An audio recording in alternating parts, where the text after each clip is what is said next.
What's up, everybody? Welcome to the stream. How's it going? It's been a while since I've streamed. I accidentally hit stop streaming instead of start recording. Having a good afternoon here.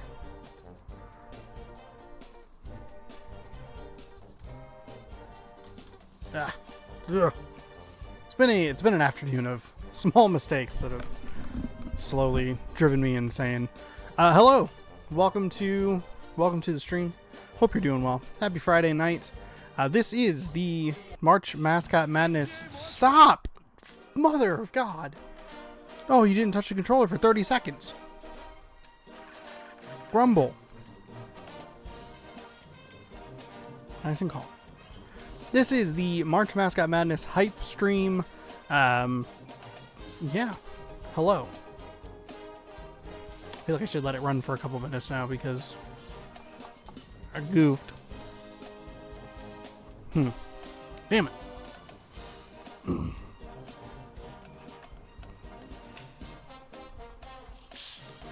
So tonight we're going to get hyped. Thanks for stopping by. Sorry I accidentally stopped the stream. I feel like a big old doofus. Yeah, we're gonna play a few games. Or by play I mean watch. We're going to watch a few games. We'll run through the bracket one more time. That way you have a little bit more of an idea of what to look forward to starting on Sunday at about 4 p.m. So, I had someone pick some random numbers, and that will give us the teams that are going to play today. So we'll get that set up here in just a second. I apparently am bound and determined to just hold this Mountain Dew in my hand, regardless of the outcome. So, first up, let's see, we have New Mexico. New Mexico is going to take on Northwestern. So we'll go with Northwestern and New Mexico are going to play in the first game. Before we do that, though,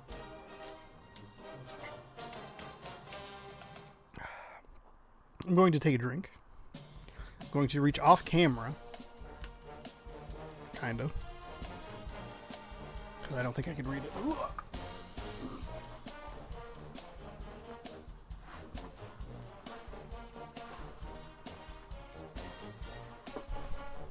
And before we tip off, we'll take a look here at the first day of March Mascot Madness. This one's a pretty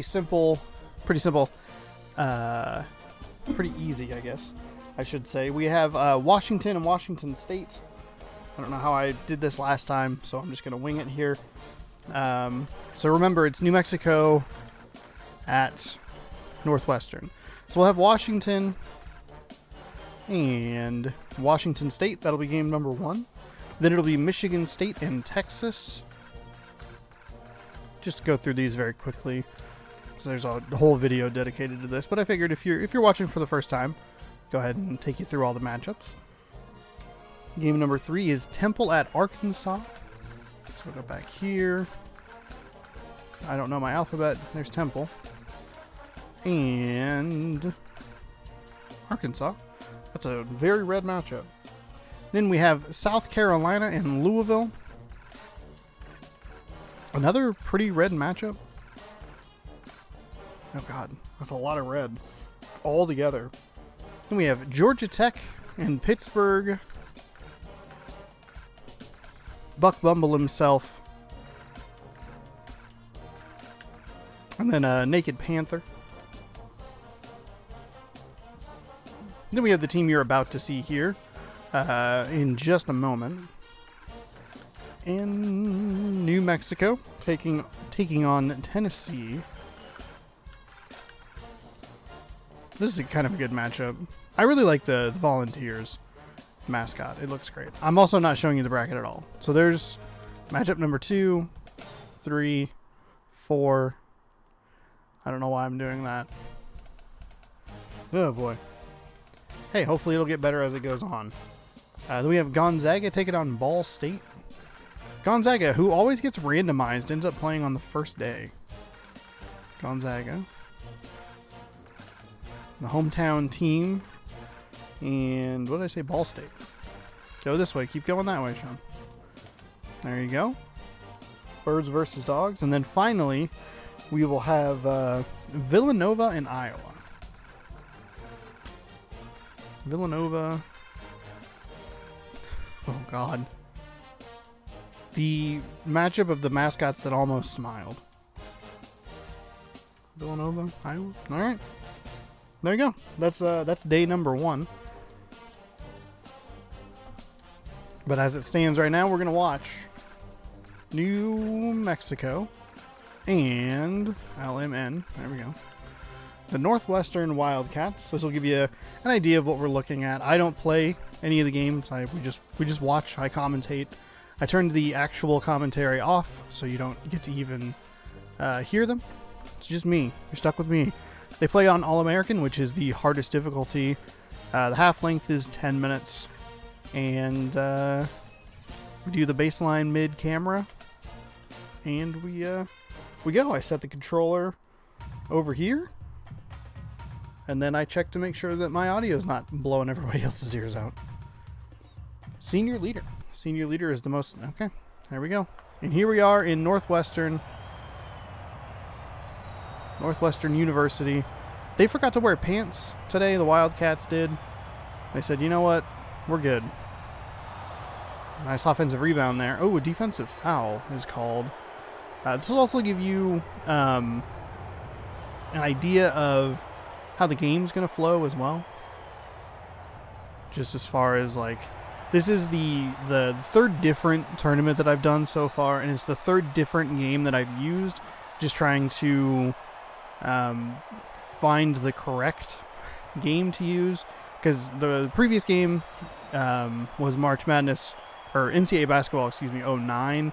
That game looked really bad on the PlayStation 2. It was missing a couple of teams that I really wanted to have in the tournament in Oregon and Cincinnati, and then it just like...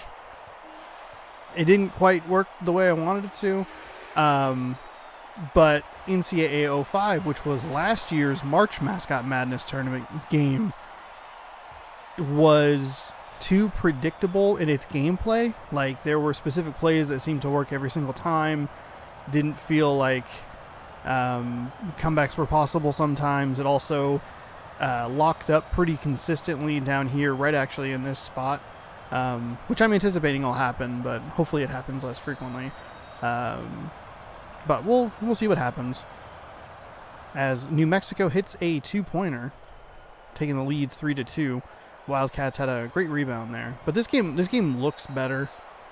Nice inside feed there, off the front iron and good. Northwestern looks great in this game. I can't tell. New Mexico kind of looks like they're not wearing shorts because their legs are like the pant legs are clipping through, which is bad. But hey, double team down low, so we'll kick it back out to 3. That guy's giving him the jazz hands, or the spooky hands. Inside defensive foul. Too bad he fouled him because he did go behind the basket. He would have thrown it off the back of the backboard and it would have been out of bounds, which is a weirdly consistent thing. Sometimes the ball even goes through the backboard, even though it shouldn't. The hitbox is weird. Pass him the rock. So looks like we have a little bit of a... It's like a half-court trap. They kind of thought about doing a full-court press, but they elected not to. Hopefully we don't see too many teams using a full-court defense because it really slows the game down. This is the play. That's the exact play that I was talking about working really well in NCAA March Madness 2005.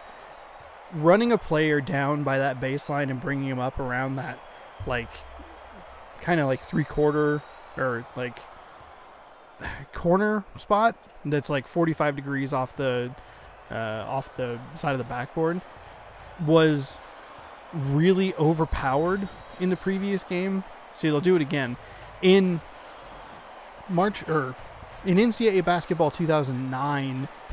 The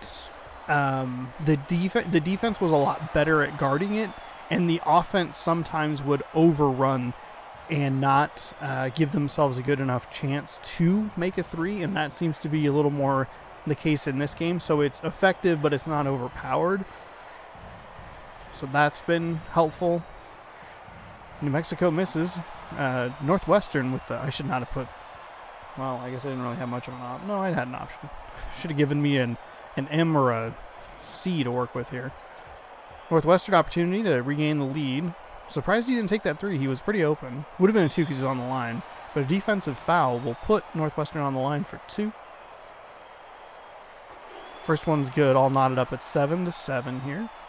Early 6:34 remaining in the first half. If you're watching this and it's before 4 p.m. on, oh my gosh, what a steal off the inbound. Great play by Northwestern. He had a guy open in the corner for 3, but elected not to go for it. But if you're watching this before 4 p.m. Pacific on Sunday, March 1st, you can still fill out a bracket right below. That's where you can go. Defensive foul. Northwestern will get the steal, and they'll go immediately to the line.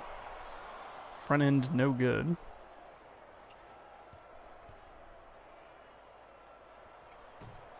Both of them no good. So kind of a wasted opportunity off the inbound pass turnover there. Looks like it feels like kind of a slow game. 8-7 with almost 4 minutes gone.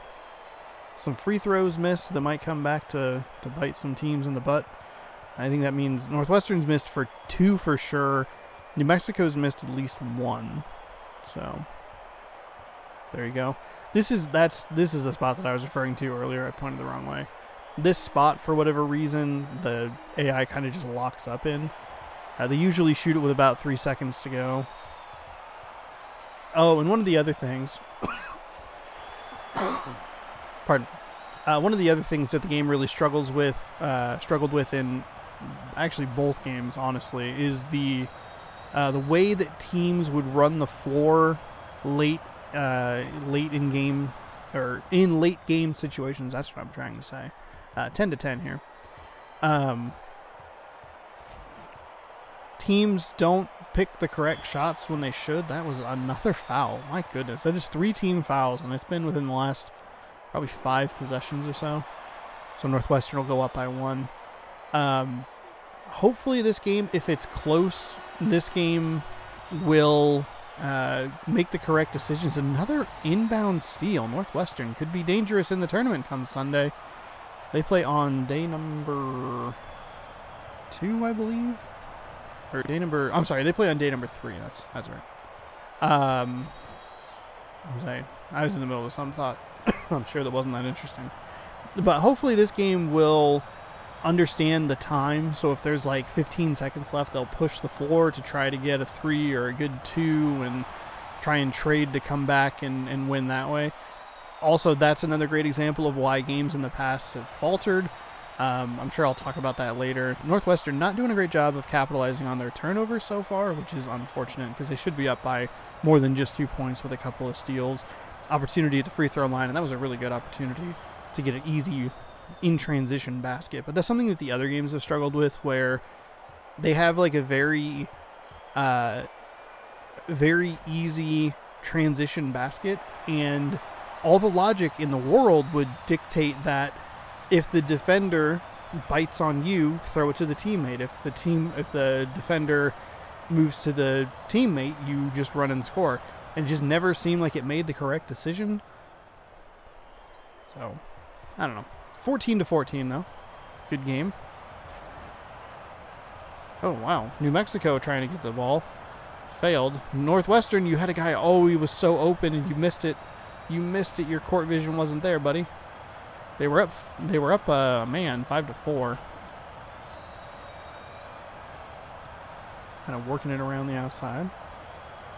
Really winding the shot clock down. A 1-on-2. He's going to lose the ball because that animation is super weird, but thankfully an offensive player was there and just jammed it down. So a nice play there. Averting disaster and actually going up by 2 points.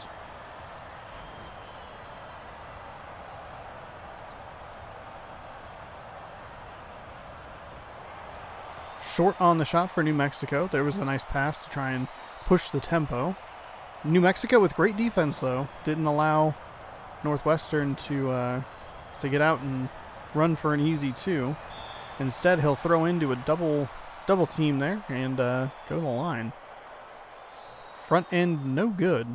Northwestern really needs to pick it up on these free throws if they want to. Oh, no. It couldn't even get the tip in. So that's 4 missed free throws for Northwestern. A missed tip in. I mean, that's kind of what you want in that scenario. That's best case. You at least make it even. Still scoring 2 points. New Mexico, though, not really doing themselves any favors by missing shots on there. And they are only down by 2. He looks to come up and do something. He looked like he was kind of stuck in time there. Messy shot there. Oh, God. That Lobo got destroyed on the way up. Not Lobo from Superman, which I'm sure no one has ever talked about.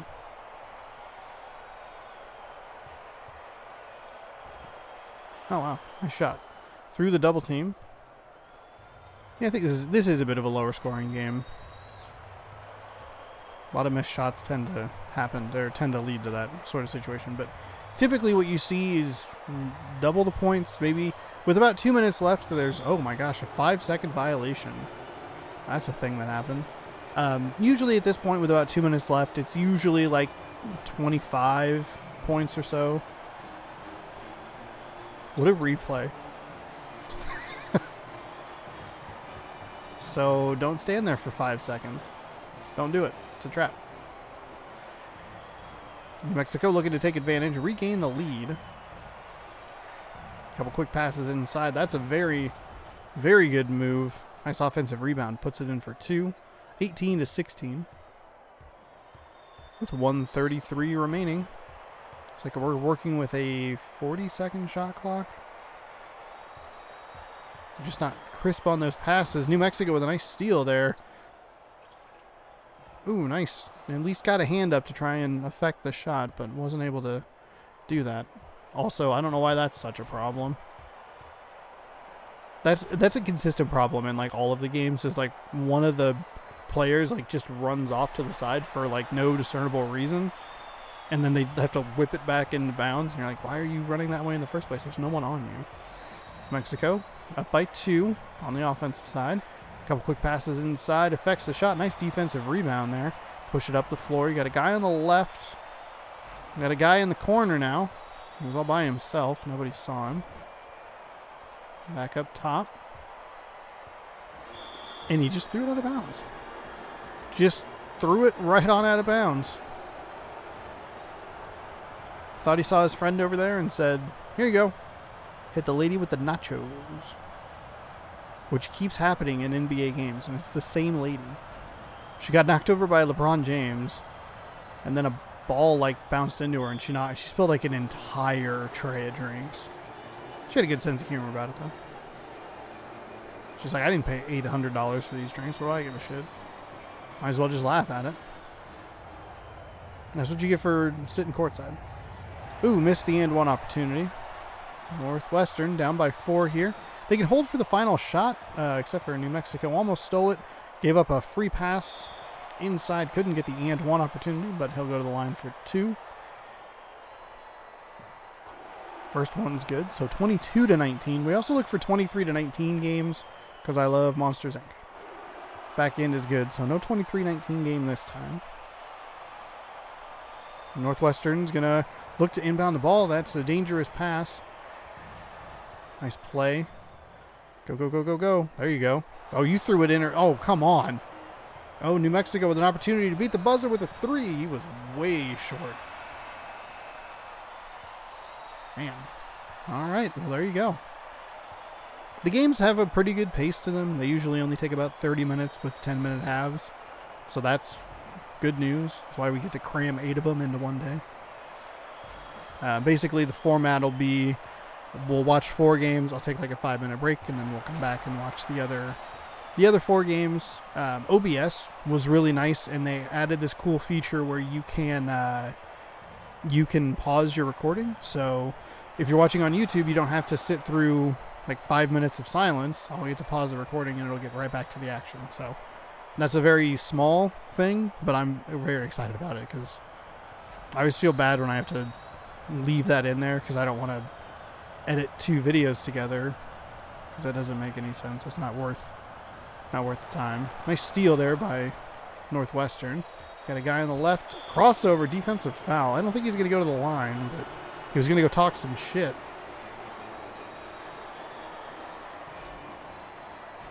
So the streams will take about 4 hours apiece, which means that I end up streaming for 32 hours or something like that. Some insane number. But I love it. It's a lot of fun. It's an event I like doing. I was only going to do it once a year, but people were interested enough to do it every 6 months or so. So after this, I'll. Oh my gosh, that guy is trying to block every shot and missing the rebounds and finally getting the board. My window's still open. So there'll be another one of these in September, which will be fun. Nice inside shot, and they finally get the and one opportunity. The basket drops. He cheers with his friends. He celebrates. Going up 2. And they make the free throw. At this point, it feels like if Northwestern wins, they're going to probably feel very lucky as they switch into a full court press here. And it works out well. Sometimes, though, the ball didn't drop, but sometimes the interceptor will step on that mid-court line, and it will count as a backcourt violation. So that can happen as well. But Northwestern, another pair of missed free throws off of a turnover. That is the 3rd time that's happened. That is 6 points left on the floor. And that's a perfect reminder of what I was talking about. If Northwestern wins, they're probably going to feel very lucky that their poor free throw shooting didn't sink them. If the University of New Mexico will probably feel like we really left chances out on the floor because they've missed at least 8 free throws at this point, 6 for sure, and probably a couple others here and there. And, Northwestern's in a dangerous position of kind of just leaving that door open. They should be up by way more than 1. They've had plenty of opportunities to extend this lead and kind of put a good amount of space between the two teams. They just haven't been able to execute that. And it's a dangerous thing. You see it a lot in actual real sports where a team just lets another team kind of hang around within striking distance, and all of a sudden they lose, and it's like, what happened? Well, you didn't shut the door early on them and put them in a hole that they couldn't recover from. Nice inside pass. Layup is good. Northwestern now up 3. Still only a 1-possession game here. 6:45 here left in the second half. Game number 1, we're going to play 3 games? 4 games? I can't remember what I did last time. I may have picked more teams last time. What did I do last time? Maybe I did the 3rd place game. Because 8's too many teams. I don't even know. Oh, nice block. Wasn't able to get the second opportunity down, unfortunately. Quick passes inside. The defense was all over him, but he still managed to make it through. Northwestern now down by 1, and now you start to wonder, do they just let him hang around? All of a sudden, Northwestern goes cold. All of a sudden, New Mexico starts to get a little warm, starts to feel it. And then all of a sudden, instead of Northwestern being up by a potential 3 possessions, all of a sudden it's New Mexico who's catching fire, and now they're up by 3 possessions. They're currently only up by 1 possession, but you get what I'm saying. Breaking news, man tries to fill time while watching Mascots play basketball. He had a really great opportunity. Couldn't get the touch on the shot, though. A little too strong going to the hoop. Northwestern down 3. Use a defensive stop here. That's a good defensive stop, kinda, except for They let 2 offensive rebounds happen, and now New Mexico's going to go to the line. Ooh, boy. Sinks the first. 37-33. Obviously plenty of time.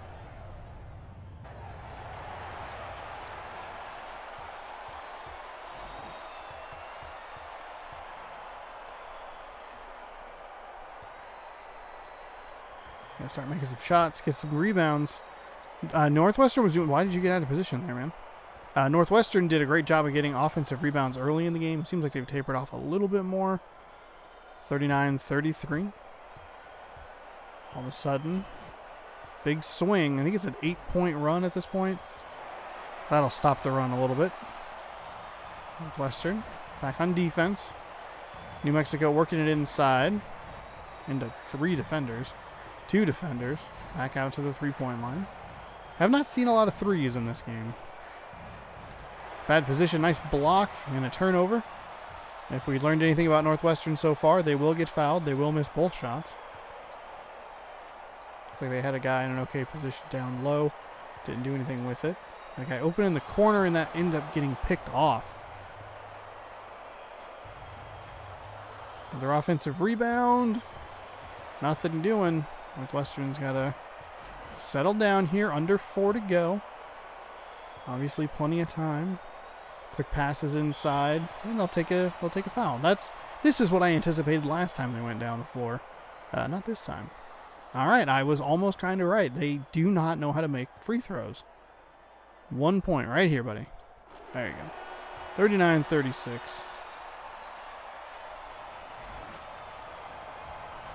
Work with a little bit of a full court press behind the back pass. A little dangerous there.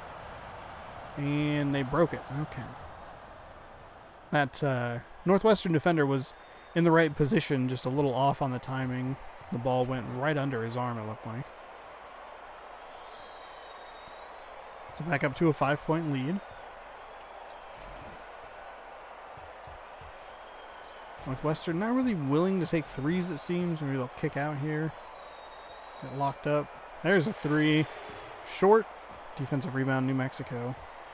They'll run up the floor here. 2-on-1 opportunity. They'll get a defensive foul drawn. And missed the free throw. Missed free throws, huge problem in this game for both teams. More so Northwestern. But New Mexico leaves it as a 5-point game.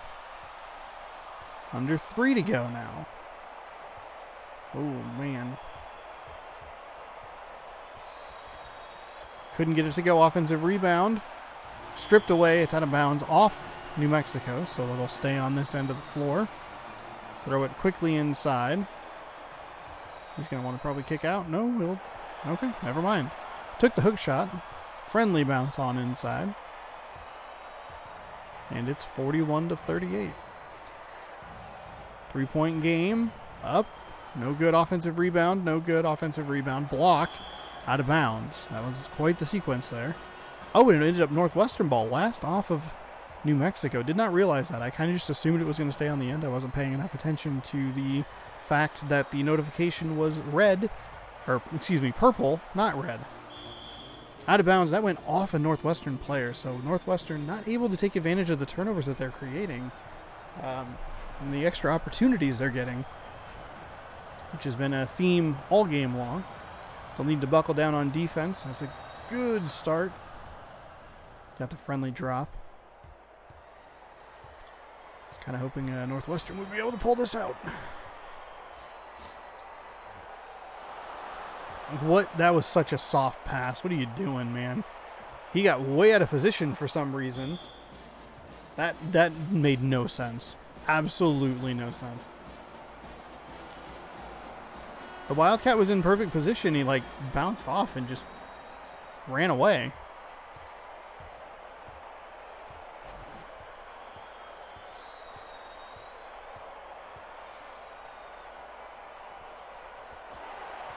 Nice little play there out of the timeout. Get 2 points.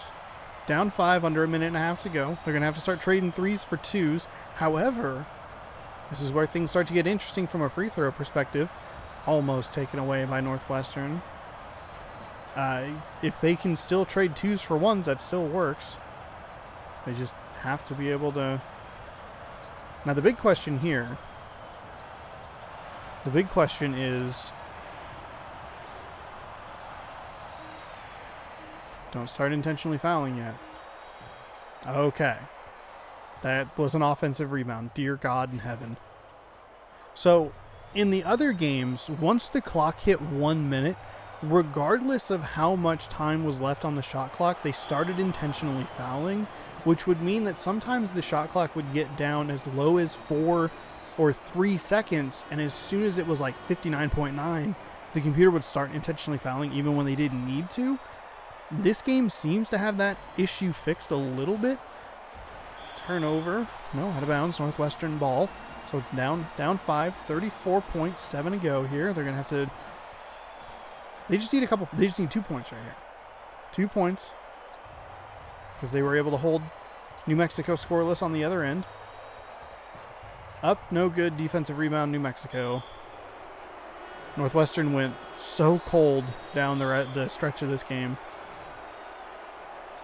They were up 36. Oh, there you go. Big three. Oh, no. Offensive rebound. In and good. 45-42.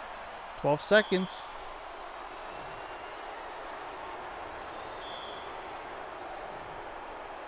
Okay. Now they're finally in the bonus, which means that Northwestern...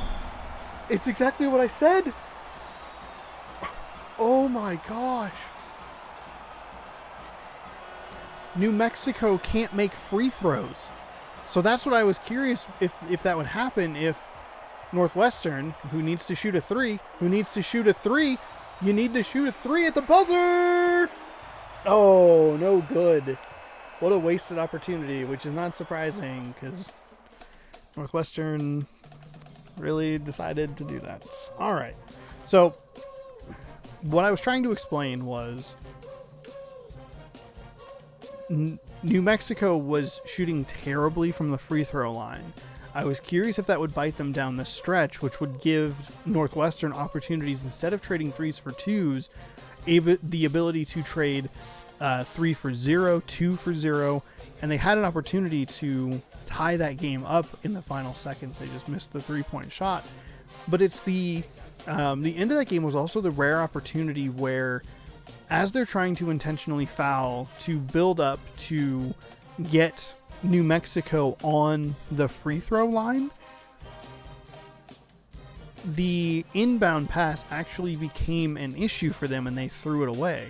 It's just Northwestern left way too many opportunities out on the floor. They missed a ton of free throws. Let's see, school stats. Let's look at this for just a second. The field goals were pretty similar. There was only one made 3 the whole game, and that was on the New Mexico side. Yeah,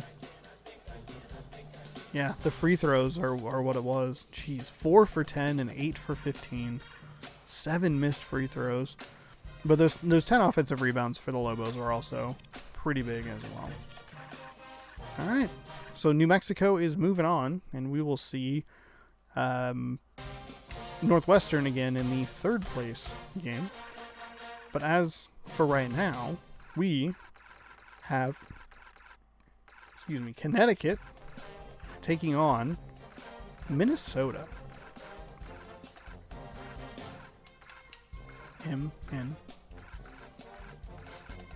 What in the world? Sean, please. Oh, actually, hang on. Hold on. I'm off my game here. Hold on. Let me dig through all these notes that I have. Before we do that, though, we need to take a look at the next section of the bracket. Where's this? I'm not going to do a reveal. I'll just pull it all the way down so you can see it at home, and we'll run through the matchups really quickly. We left off with Iowa, but we're immediately going to go Iowa State at California. So HI. Iowa State at California, the Golden Bears. Aaron Rodgers, quarterback of the Green Bay Packers, went to California, as did Marshawn Lynch. Next up, we have North Carolina and Memphis. North Carolina and Memphis. Tony the Tiger and the Tar Heels facing off.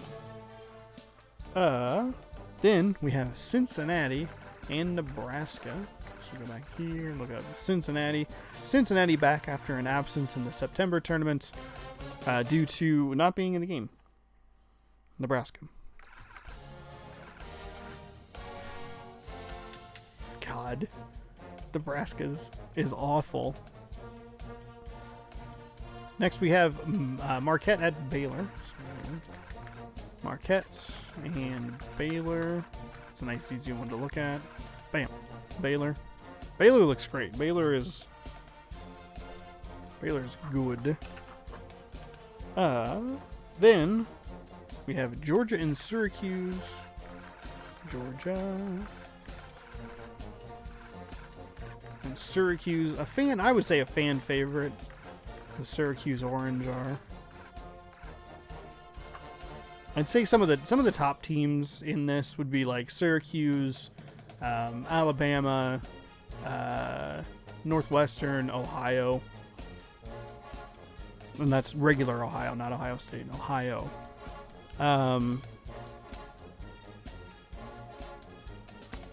Oh, okay. Georgia. Oh, next up, UNLV. I don't know. I threw myself off so badly there. And then the team we'll see coming up next, UConn, which I wrote down incorrectly.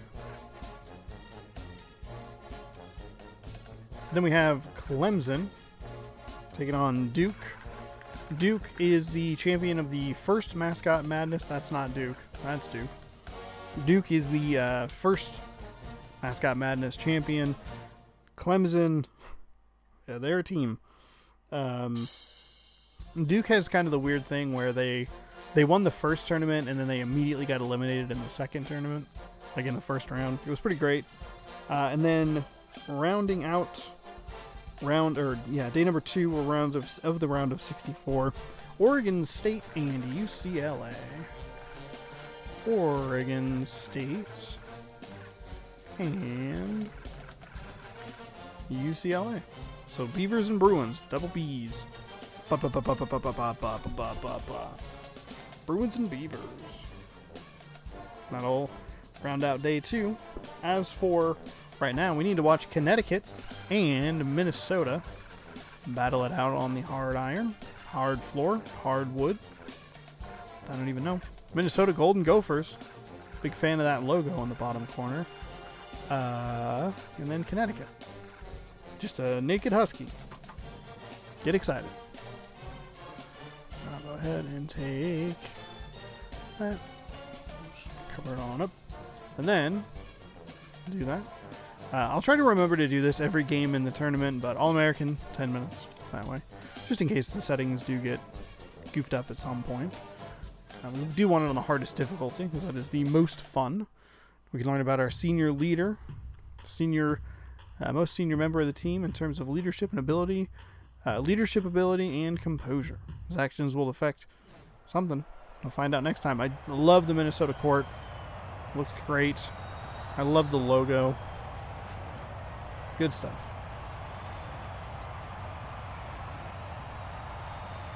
So UConn and Minnesota. Oh, it's a 35-second shot clock, by the way. I said 40 in the last game. I apologize. That was a mistake on my part. I meant to look at it, but I kept talking. So UConn up by 2 here in the early going. First basket is good. Into a double team down low. Back out to the 3-point line. Working it around into the corner. Nice pass inside. A little floaty. Pulled him out of position, but able to kind of work his way around. That's what I was referring to earlier. There was a foul called in the previous game that, had there not been a foul call, they would have ended up with the ball back because he ended up behind the backboard. Though it doesn't bat 1,000 at calling that. So we'll see what happens.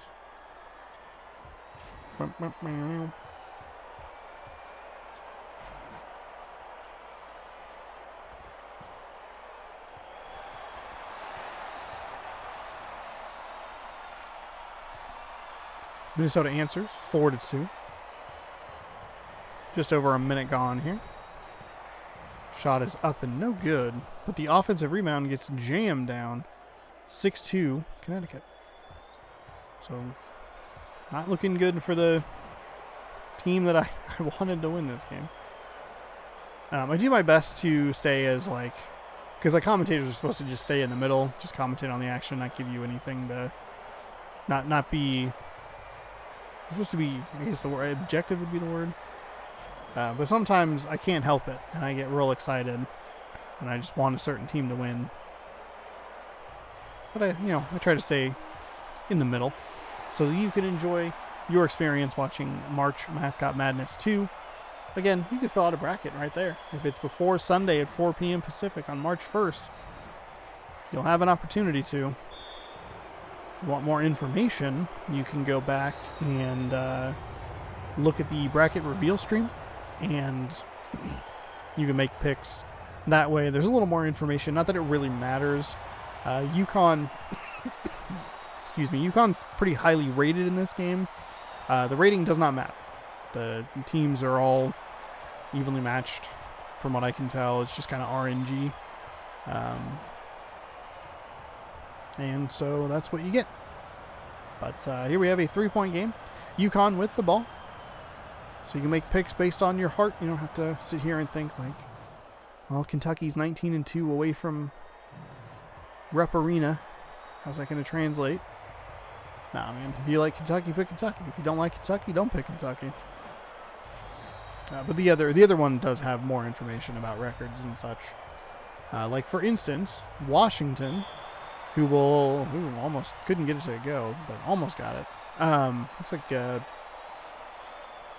Looks like an injury here.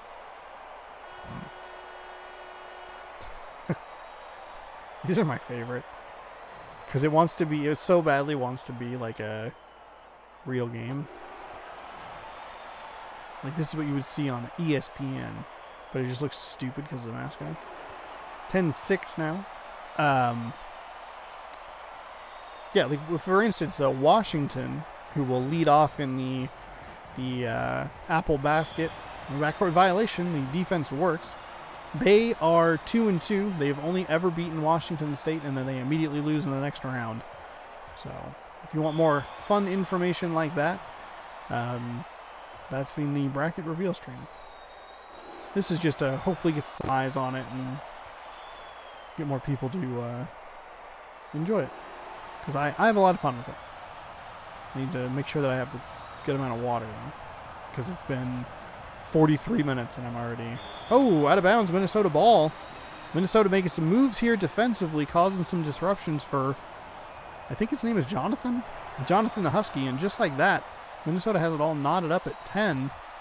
It's a 4-0 swing there. And I don't think UConn even really got it over half court there. Oh, no, that's right. They got it just barely over half court. Enough for them to take a step back and hit a backcourt violation. Steps back for 3. Oh, that's something that I have not mentioned, and I should mention. There will be times during the tournament where it will look like a player or a foot is on the line.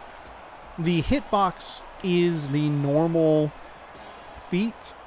So like Jonathan's feet are like a little bit big, UConn. They're a little longer, a little wider. If it's on the line, it's just the regular hitbox. These are just mascot costumes that are draped over. Like that's oops, sorry. That was another great example. He was right on the out of bounds line, but because the foot is wider and longer, it did not register as an out of bounds. So it's just a little quirk. They don't have their own individual hitboxes. This is a silly thing that I'm sure they never thought they would use, or that would be used like this.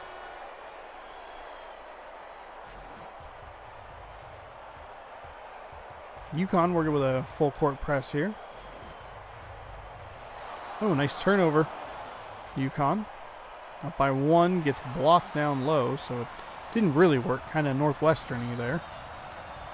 Minnesota down by 1.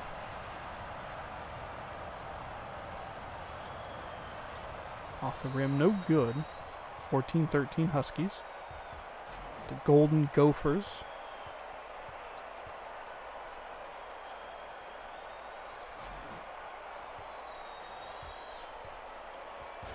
Oh, nice jam. UConn up 3 now. Bam.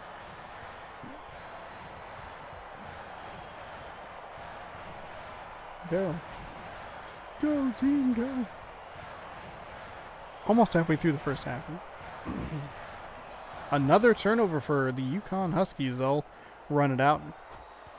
Was going to jam it, but then decided, you know what, I'll lay it up just to be safe. Now up 5.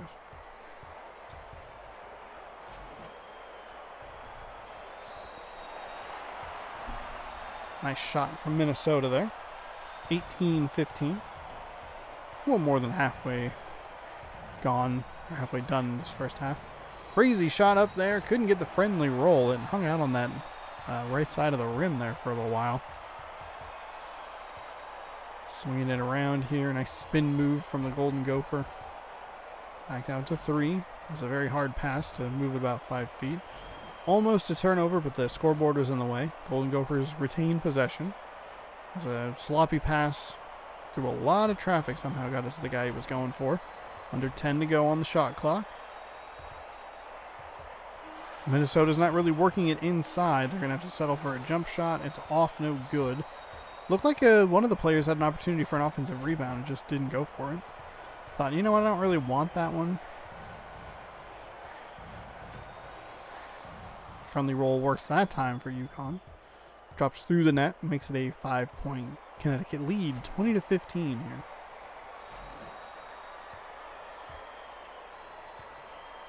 Back out, corner 3.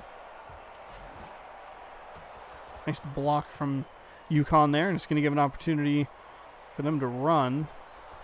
Center was a little out of position there for the Golden Gophers. He took a step inside, and that was all UConn needed to recover that and run. 22-15 defensive foul, Minnesota ball.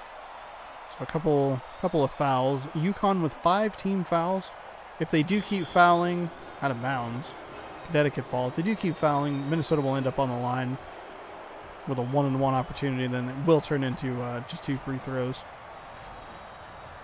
which makes it so heartbreaking that that's how Northwestern lost. They gave themselves the opportunity. Obviously, threes aren't their strength, or free throws. And the free throws continue to be an issue. I wonder if this is kind of just specific to this game, but we are on the hardest difficulty, so maybe that's kind of just part of it. Teams struggle a little bit from the stripe. The charity stripe, as they call it. I don't know who, but people. Under the basket, up and no good, but an offensive rebound. He threw it off the back of the backboard again for the 3rd time or so. And again, you have Minnesota kind of doing what New Mexico was doing early in the last game, where New Mexico was not taking advantage of the opportunities while Northwestern was letting New Mexico hang around. We'll see if UConn lets Minnesota hang around a little bit. Out of bounds, Minnesota ball. They're really trying to get those steals. But a 7-point lead here. Can swing either way pretty quickly. A little jump shot, no good. Defensive rebound. See if Jonathan, the Husky, can take advantage and extend the lead. Ooh, couldn't quite get it. That was a good look. Wow, really wound up to throw that up court. Nice shot from Minnesota there. Turn it down, or take it down to a 5-point lead. Under 2 to go here. Wonder if this game will just be a little slower. This, and by game I mean this version of the NCAA basketball series, March Madness 06. So it does seem like both of these have been a little more low scoring. I guess UConn's about where I said the points would be. Just stepped out of bounds. Just stepped out of bounds. But Minnesota falling behind here. 24-17, 7-point lead. 90 seconds to go. Down low. Jammed down the throat. Now it's a 9-point lead, 26-17. This is the worry that you have when I do this, or the worry I have when I do this is, oh God, this is supposed to be like an advertisement for great games that are going to happen.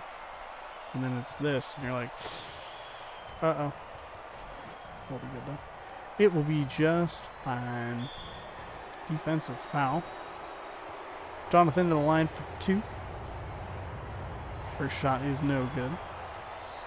So each of these teams comes from a separate section. Need from one from each portion of the bracket. Minnesota is in the final portion on day 4. Northwestern day 3. Yukon day 2. And then obviously that other team, New Mexico, that I really struggle to remember, is in day 1. So the chances of a rematch of these are very slim. They would have to get all the way to the final 4 at least for a rematch to be possible. So I tried to make it as mathematically unlikely as possible, so that it isn't a rematch, or there is not a rematch in the actual tournament itself. But final 4, third place game in the championship are all possibilities. It just depends on who wins. So, for example, oh, nice turnover there. Golden Gopher is going to go for 3. Couldn't get it right at the buzzer. Oh, that's too bad. Just a little short. Yeah, we'll see. If Minnesota loses this game, then the rematches will be possible in the final 4. If Minnesota wins this game, the rematches won't be possible unless it's a third place or a final. So we'll just have to see what happens here.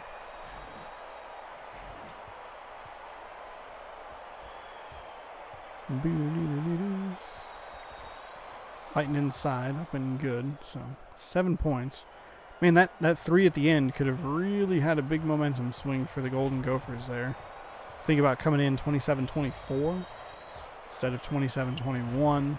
Now all of a sudden, 8-point game. Granted, all of that's like, if, it's a nice shot. A little bit to the side there. 29-23. Defensive foul somewhere. I'd assume it was just a reach-in. We will do a third place game. Make it a nice round 4 games. And 1 game for each section of the tournament. I think that's what I did last time.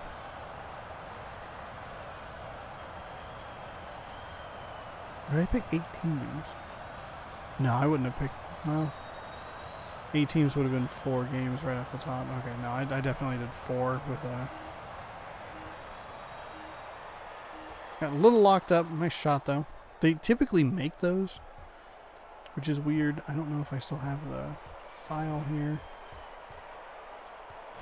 Would have been 05, 6, 7. Nice shot. Oh, and I still have the file on here somewhere, because I had to look through a bunch of them. Ah, there it is. Hang on. Hold on. Mute it. So it's Memphis. Oh, maybe I did not do a third place game. That's 2. Colorado and Pitt.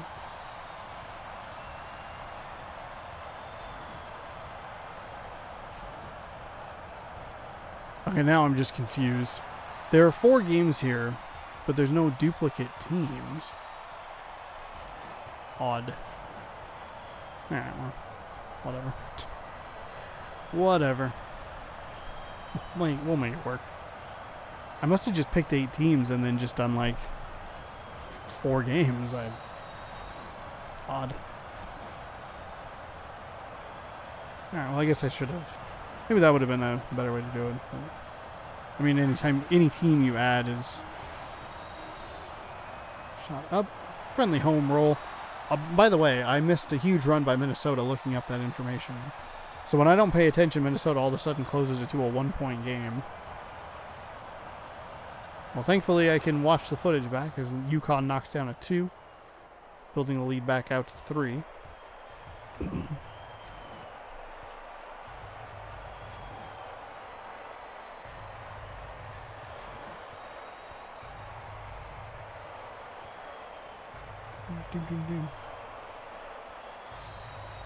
That was a wily shot. No good. Tried to get the steal there. Just outside the reach of that golden gopher.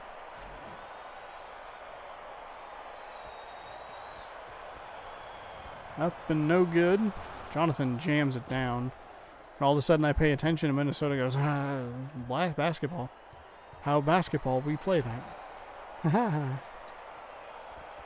Nice inside pass. Couldn't get the finger roll to go, though. Unfortunate. 35-30. Connecticut up 5. UConn, or Minnesota. Nice block there by Minnesota. Out of bounds off Jonathan last. Off UConn, I should say. Stop calling him Jonathan. Unfortunately, unable to take advantage. I'll go right in. They were unable to take advantage, so a lot of mistakes here that the other team is not capitalizing on. Nice shot inside, 35-32 now. UConn 1 possession lead.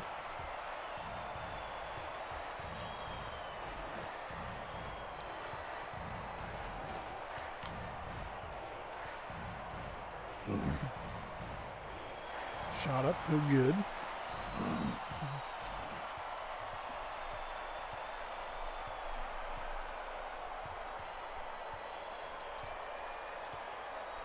Golden Gophers. Bleeding some clock here. They're just so willing to do that. They're so ready to not shoot. 3 is way off to the right. That looked bad, leaving his hand. Jonathan almost ran out of bounds. Shot is up. Defensive foul, though. So he'll shoot 2 at the line for UConn. I have thought about throwing down an ultimatum. If Georgia Tech wins, before the next tournament, I play Buck Bumble, the game. Which I thought was funny, but I also was like, I don't know how many people are going to give a shit about Buck Bumble. I will play the Buck Bumble theme song if Georgia Tech wins, though. I'll have to pause the recording.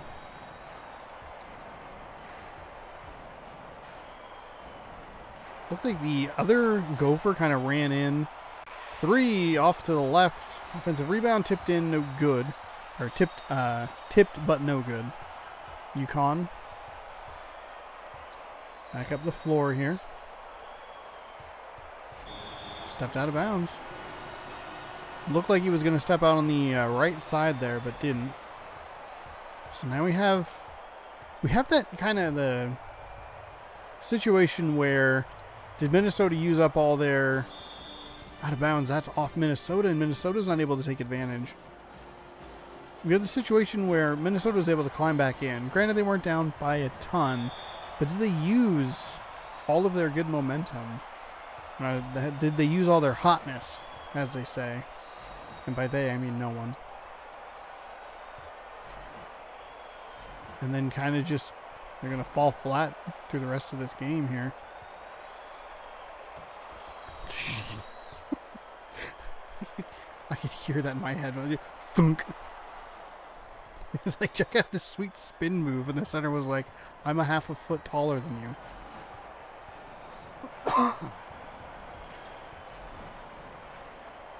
You can kick it out? No? Okay. You kicked it out, but it was too late.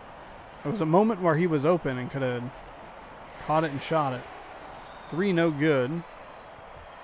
Ball somehow hit the ground before anyone grabbed it. That's a wide open 3. No good. Defensive rebound. Kind of just trading garbage here.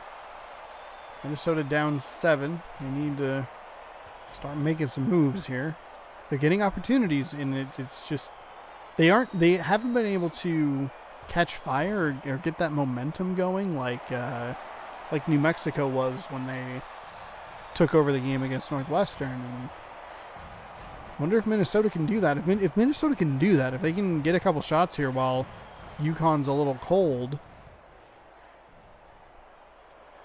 could come down to it. Minnesota was involved in the best March Mascot the best September Mascot Madness game against Temple. Double overtime thriller.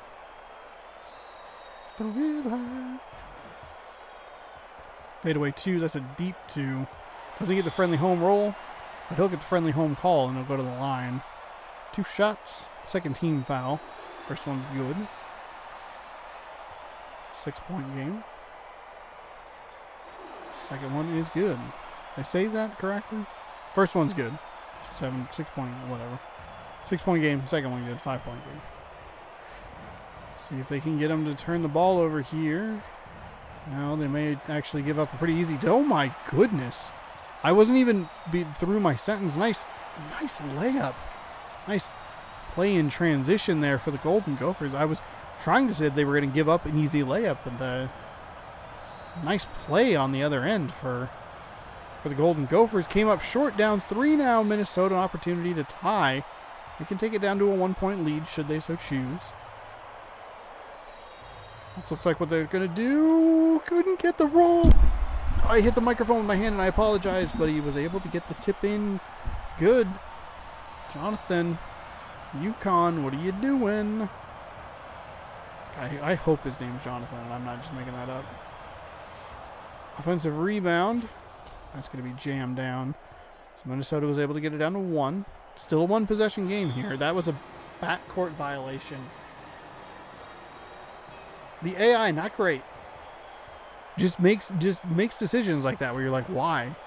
What does that mean? Like, what was your thought process there, man? 3 for UConn, no good. Defensive rebound. Opportunity again to tie or cut it down to 1. Plenty of time here. We're going to dribble drive and not do anything. Turned over. A lot of traffic over there.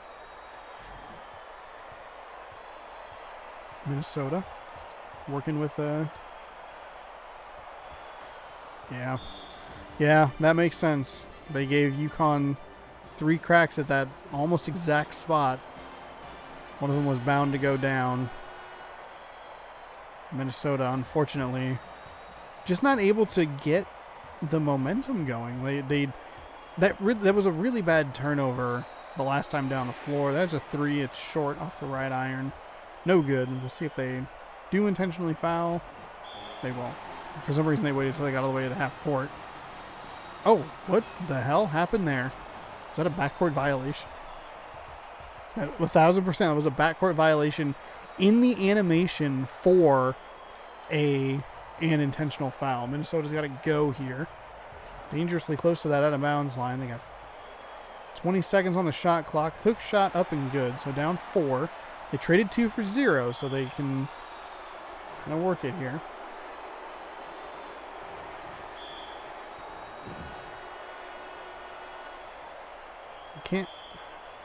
I was curious if they could get a Northwestern turnover off the inbound, but it looks like they'll just keep fouling. 6. Oh, they ran and threw it up the court that time. That's a good idea. All right, it's a 1 and 1. So first one goes, and I'll get the second one. That's what happens. 47-42. Minnesota. All right, I'll take a timeout. Still down 6. So Minnesota's going to need some help. Need probably a missed free throw on the... That's a big 3. How did he make... That was the one that went down? Wow. They just need one good bounce their way.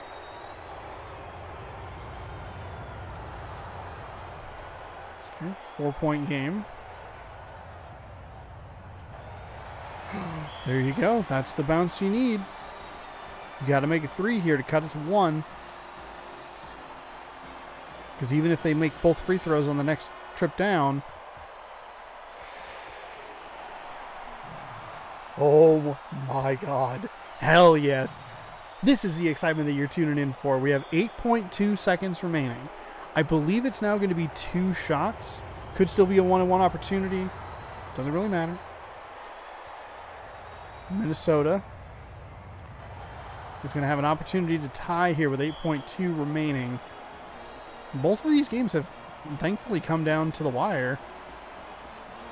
Close contests. I can't wait for the whole tournament to just be a blowout. All right. 6, 5, 4, 3. That was way too deep.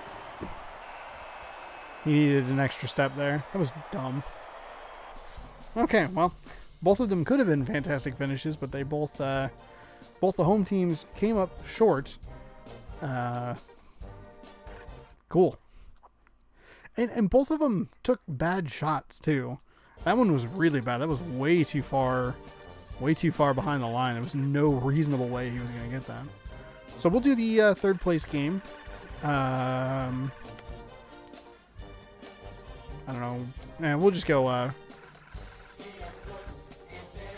They both lost by 3 too. Dang it! There's no. Shit. Who scored more points? I don't even know. We'll go. We'll give Minnesota the home court. Not that it really matters, but.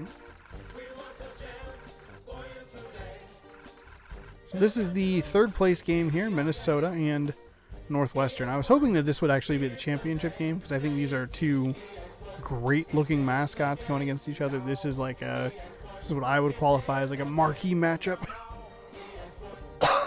And I apparently don't understand how to do this stream. I almost skipped it again. So remember, we're going to go to Minnesota. Northwestern will visit. I think it's the vocals on this song are really confusing me, and it also makes me very worried that they're going to be like, here's a copyright strike.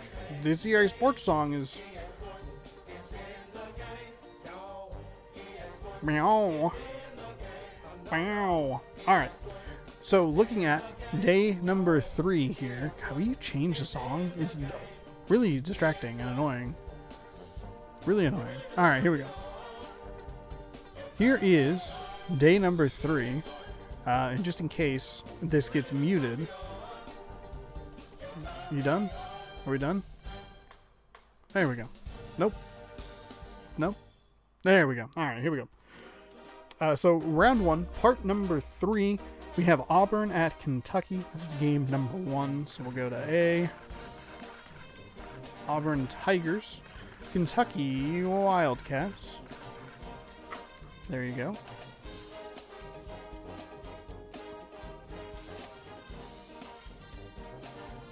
Next up we have Mississippi State and LSU. LSU has the fun fact that I will share with you. LSU has improved every time that they have played Mississippi State. They have played in both third place games. They placed in 4th in the first March Mascot Madness tournament. They finished in 3rd in September. So they're a team on the up. They have played the most games as well. They've played 12 total games, which is pretty crazy. I think the next closest is Louisville with 10 and Alabama with 9. But moving on here, we have NC State at Florida. And then Penn State takes on Wisconsin. Wisconsin, one of my favorite teams. I like the Badgers. Utah State and Alabama.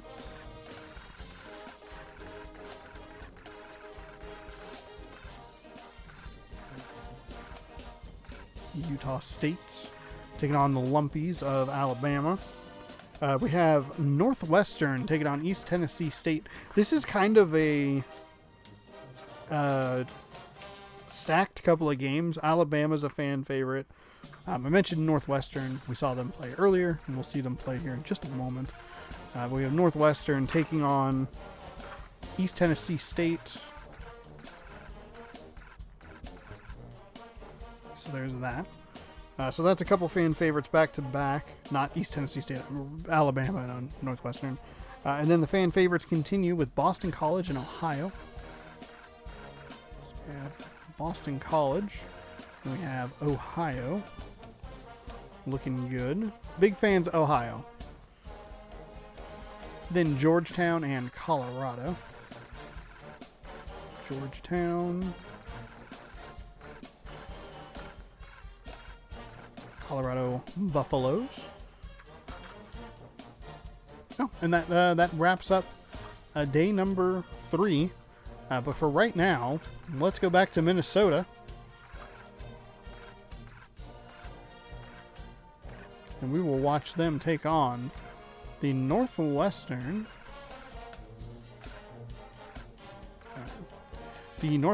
Wildcats. That should probably be the thumbnail. Is this game?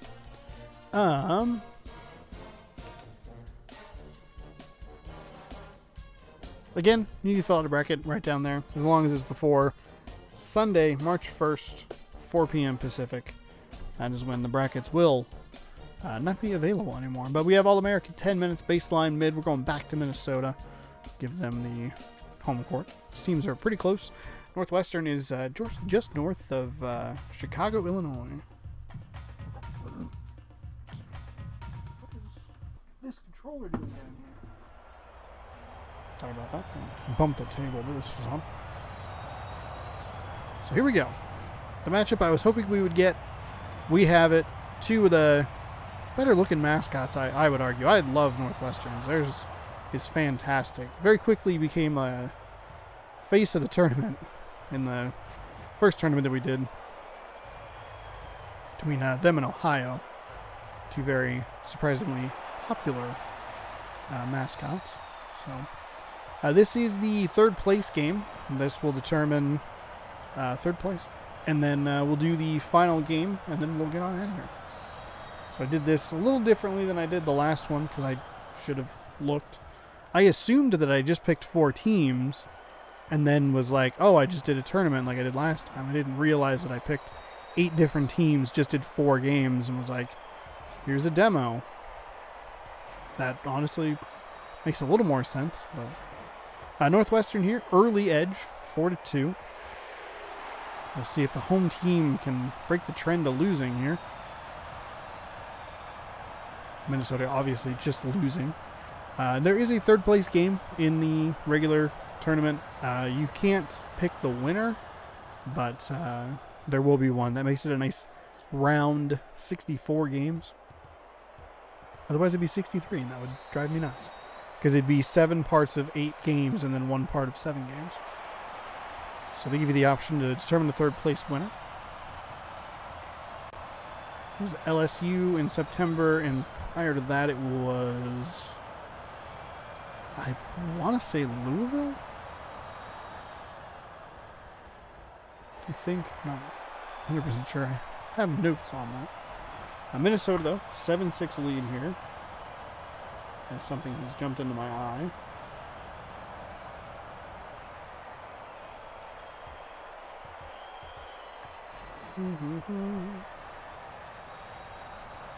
Louisville. Yep, it was Louisville. I was correct. So we have a 6-9 game. Nice, glad I looked up for that. Hell yes. The sex number's back, ladies and gentlemen. Nice. 2.5 minutes gone in this one. Defensive foul. Northwestern will go to the line for 2. First one up and good. 9-7 now. And that'll make it 9-8. So Minnesota now holds a 1-point edge.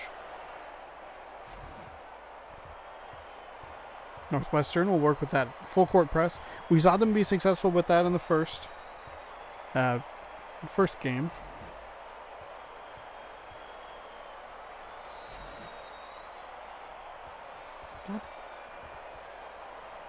Turned over. Northwestern opportunity and for in and one. That was a nice wild shot there. Up and in.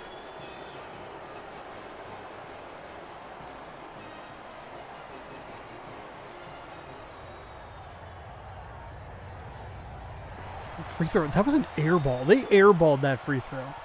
Holy shnikes. Northwestern now, though, up 10-9. Up 1, 10-9. Sounded like they were up 10 by 1 point. Nice block there for Northwestern.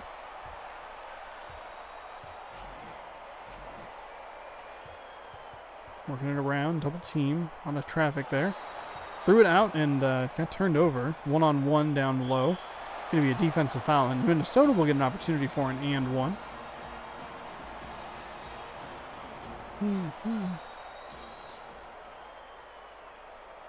They will convert.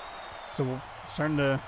Now that thought that's in the back of my head is Northwestern is now going to struggle with free throws throughout the course of this game, which is worrisome because it was pretty much the reason that they lost. Minnesota forces a hustle pass.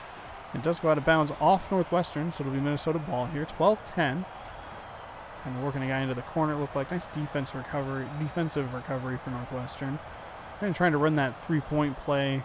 Has not been effective. Defensive foul. We saw that again. We saw that for Northwestern in the first game. Fouling when it was going to be out of bounds. And we watch, as we watch Minnesota miss a free throw. Missed both free throws. Wow. So still a 2-point game.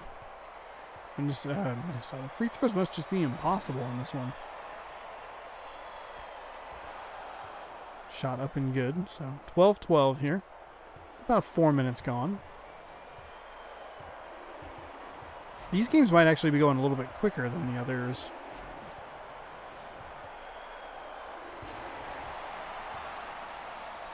No. Well, I did talk a bunch in the beginning. I am showing off the bracket.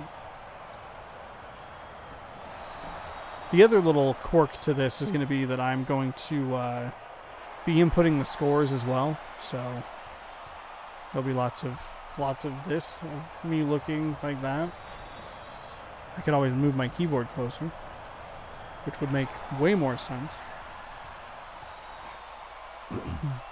So there'll be some clickety-clacking and stuff like that. I'll probably update the brackets at the halfway point and the end of the stream.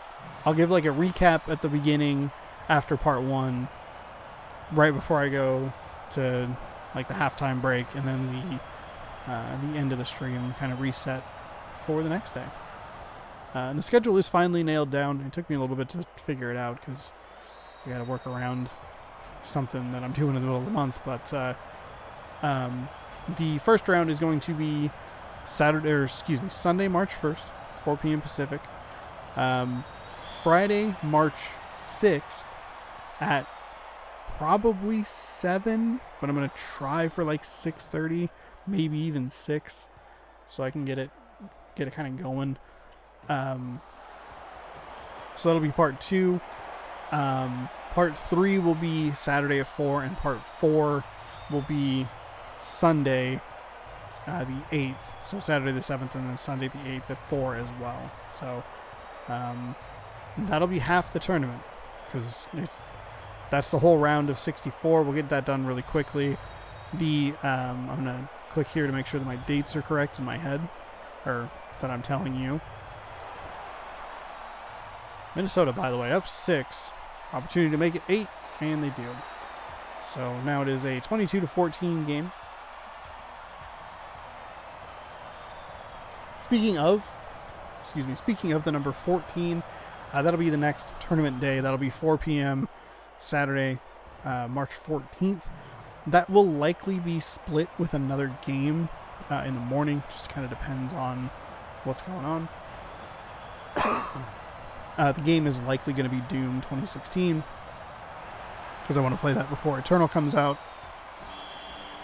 Just walked out of bounds. You're down 8 and you just walk out of bounds. And you give it right back, Minnesota. So, all right, no harm, no foul there, Northwestern. See what they can do here. 3.5 minutes to go. Down 8. Nice jam.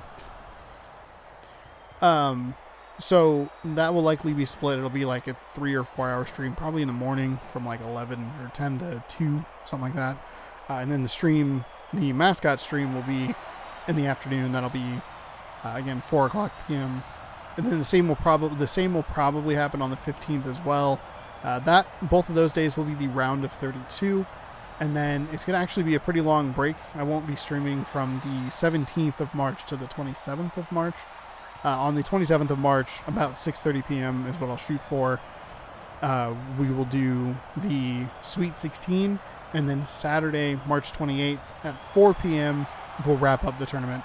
That will also be likely a split stream day with Doom Eternal.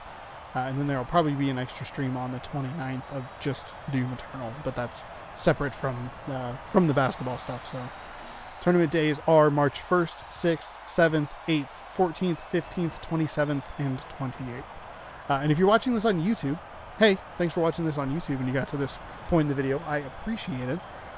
Every tournament video will be up on Saturday or Sunday throughout the month of March. So it'll be the 7th, 8th, 14th, 15th, 21st, 22nd, 28th, and 27th and 28th. 28th and 29th. 27th. Wait, I didn't say that. Nope. Hang on. 7, 8, 14, 15, 21, 22, 28, 29. So, every Saturday and Sunday in March, you can watch more Mascot Tournament. So get excited. We have a 10-point game here. Now a 12-point game. Northwestern not looking like the team I thought they were going to look like here early on. Early in that first game, I thought they were going to maybe be a little more feared in the tournament, but doesn't look like that's going to be the case. There will be games that will be blowouts. I think the worst was a Clemson game in the first one.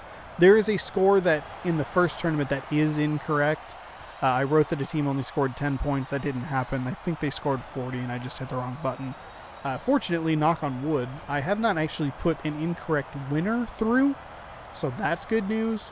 But there are probably a couple of scores that are maybe a little off of what they should be. But the lowest score, I think, was 19. I believe it was Clemson. I think Clemson was involved in the game. It may have been them, only scoring 19 points. Previously, my idea was to read a book to you, the audience, when that happens, when it starts to get a little out of hand. And it's hard to tell exactly when these games become out of hand. Like, this is a 10-point game, but it's not... It doesn't feel like it's impossible for Northwestern to come back. It just kind of feels unlikely. So it'll probably be once you hit like 15 or 20 points for like a couple minutes in-game time, and one of the teams just looks like they're not ever going to bother to come back. That's when it'll probably happen. So I don't know what to do because, like I said, I was reading a book. Turns out that's not exactly on the up and up from like a copyright standpoint. One of the streamers that I follow, who will remain nameless, they were reading a book that will remain nameless, and they were kind of talking about how like it's an interesting example of Twitch is kind of the Wild West. Some rules are like hard and fast set. Nice shot from Northwestern there to close the gap a little bit. But just straight up reading a book to someone or to a group of people is not exactly on the copyright up and up. So I'll have to figure out something if there are blowouts. Fortunately, the blowouts are pretty few and far between. We usually get this scenario a little more frequently where it's just one team is in control, but it's never terribly out of hand to where I need to fill too much time. But yeah, just as a heads up. I did think about going out and buying some Star Trek magazines, but then the whole copyright thing was like, I don't know. I mean, obviously, like, still, small streamer, small channel, doing that sort of thing. So it's not like, I have 8,000 people watching. It's a few people. I appreciate everyone who does watch. Thank you for watching. It means a lot to me that you take time out of your day to watch these silly videos or streams that I do. But it is one of those things that I probably could do it, and it wouldn't be that big of a deal. I don't know. Maybe I'll go try and find something. I have some time tomorrow.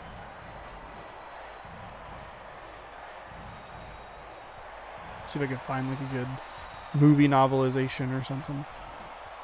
Just in case.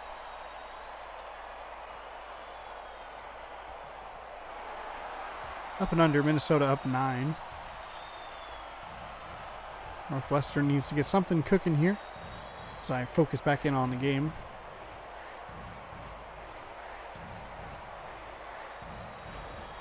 Yeah, I really need to get water. Shockingly, Mountain Dew is a bad thing to drink and talk with.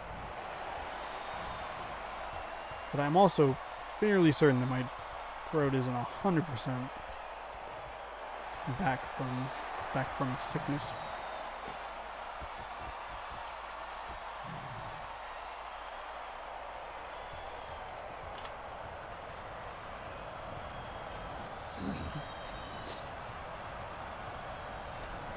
All right.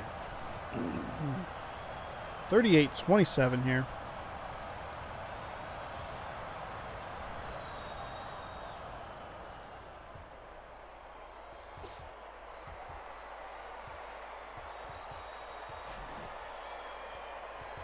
Nine-point game. 7.5 to go. Nice defense from Northwestern. It's unfortunate they weren't able to capitalize on that, but that was a pretty solid block there from the Wildcats. The lead seems to be shifting between 11 points back down to 9. They had it down to 7 at one point. Minnesota's still really going for it, though. They have a man-up opportunity here. Not anymore. It's kind of like a power play, but it only lasts until that guy gets off the floor. Not like a 5-minute minor or anything.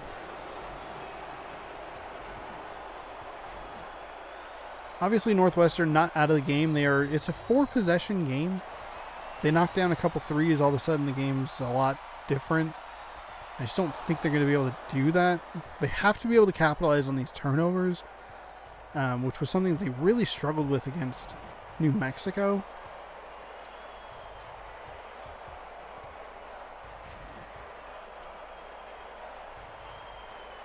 Obviously, plenty of time. Minnesota can't go cold here. They can't do what Northwestern did for New Mexico by them going cold and letting New Mexico get into a rhythm, start to catch a little fire there. By the time they needed to get back into a rhythm, it was too little too late. Nice defensive rebound. Great defense there. Just overall great defense. Force the missed shot. Oh, you have him open for 3. Hard to argue that, though. Nice up close 2. 40-33.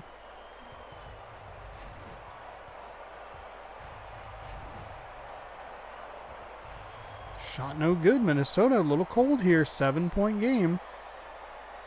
3-on-2, kinda, sorta. Offensive rebound. Oh, couldn't get the thing to drop. Northwestern getting that to drop. Friendly roll. Short off the front iron. So 6-point, 2-possession game. Obviously, you need 2 threes and not to give up anything defensively. You can do it, obviously. Well, not obviously, but they gave Minnesota one too many opportunities at the rim there. Probably gave them, honestly, like 2 too many opportunities. Took 2 steps back and nailed that shot. Back down to 6, trading 2s.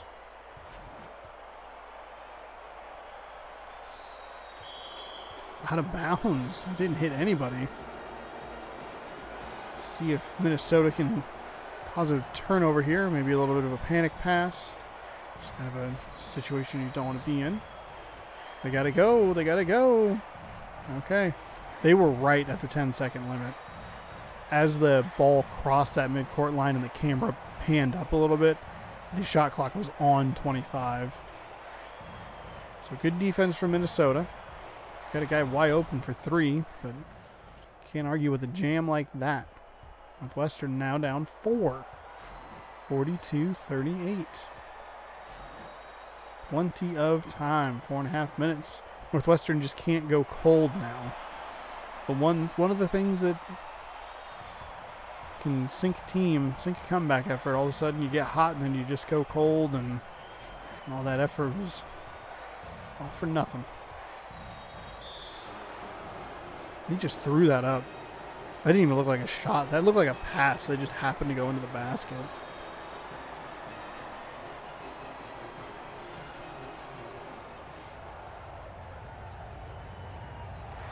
Oh, the shot was short too. Could have cut it down to a 3-point game. Shot no good. Too many offensive rebounds, Northwestern. Too many offensive rebounds. I'm pretty sure I said it was a 4-point game when it was a 6-point game. My bad. Oh.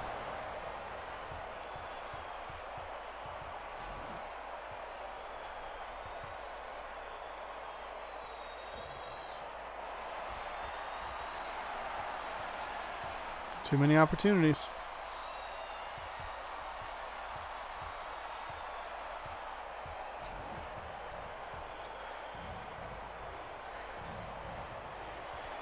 Shots up, no good.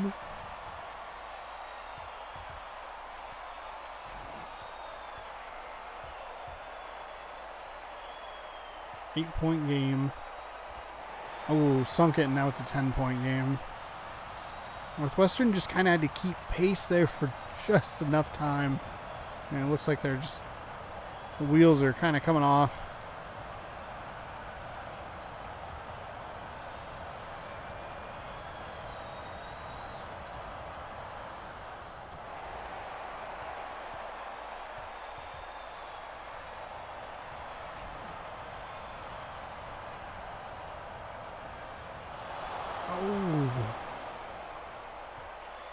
Turnover, Northwestern.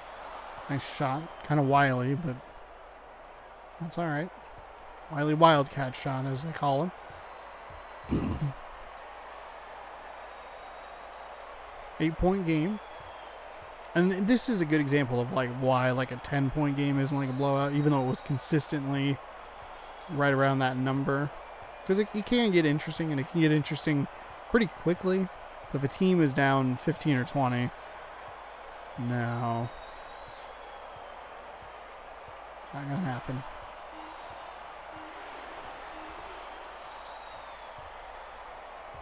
Alright, there's your miss. There's your miss, Northwestern.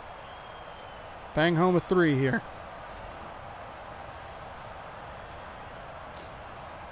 That's a 2. Also no good. Offensive rebound, no good. And unlike Minnesota, Northwestern's only able to get one extra shot at it. Not 2 or even sometimes 3.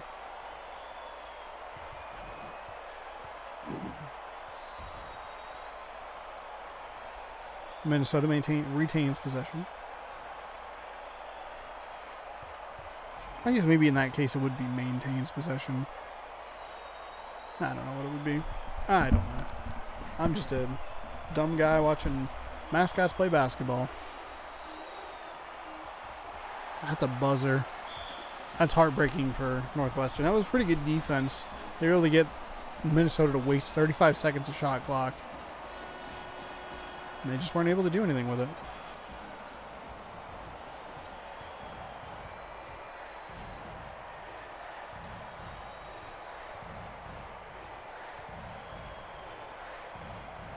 Under a minute to go. 10-point game. We'll probably see Northwestern not really worry about it. I'll probably just tuck it in, call it good, and there you go. That should be about it. I think I got destroyed on the way back.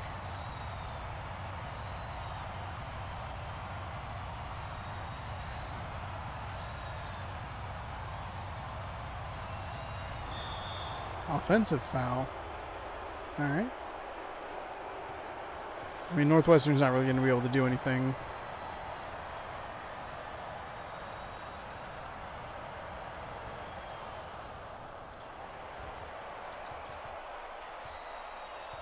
Under 10 seconds to go. Now we'll go ahead and call it here. 10-point victory for Minnesota, our third place finisher.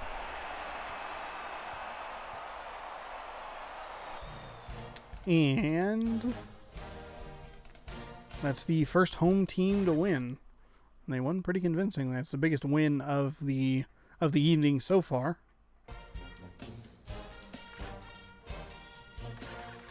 All right, really quickly before we start the final game of tonight's special event, little special stream here, going to take a look at the fourth day of action. Go ahead and bring that up here. so you can see it. I do realize that covers up the web address at the bottom, but it'll be back in just a moment. First off, we're going to be heading to Texas for the Kansas Jayhawks and the Yosemite Sam Texas Techs. Kansas.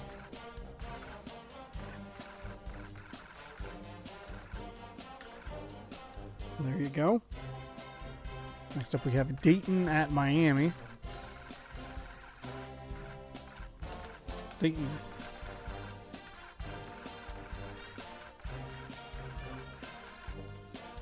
At Miami. I really like the Dayton Flyers. I still need to actually make a bracket here. Southern Mississippi is taking on Oklahoma.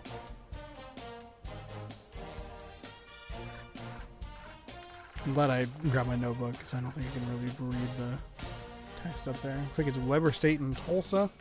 Weber State and Tulsa, I think, is going to be the best looking mascot game. It gets better.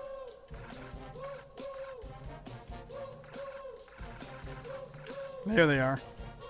This is just a gem. We have Arizona taking on the team we just saw in Minnesota. Arizona, correct? Make sure I don't have Arizona State.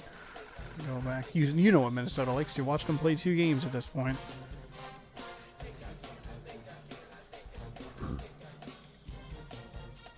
We have Maryland and Missouri. Maryland, Missouri. They're all the way at the end here. Terrapins and Tigers. Oh my. Oop. 2 more to look at really quickly. Arizona State Sun Devils are taking on Oregon, who is returning to the tournament as well after missing the September tournament due to not being in the game. And then finally we have the game that always ends this. I've gone all the way around the alphabet. Stanford and Ohio State. So there you go. Those are all 64 of the first round matchups. Some really good stuff in there. I'm really looking forward to doing the tournament again. It is a ton of fun. Hopefully you'll fill out a bracket or come by and watch. You don't have to fill out a bracket if you just want to hang out and watch. That's totally cool too. But as for right now, we are going to watch the Yukon Huskies and the New Mexico Lobos. Connecticut.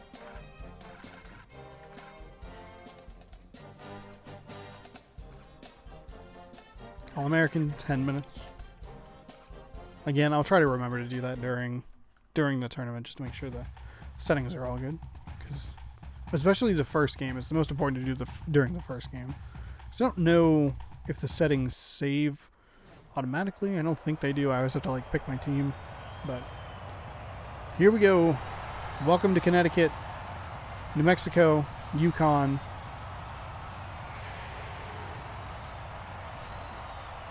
Kind of similar colors. There's white and eggshell white out on the floor. So 0-0 here. Start off the 4th and final game of this little special stream here. Shot is no good.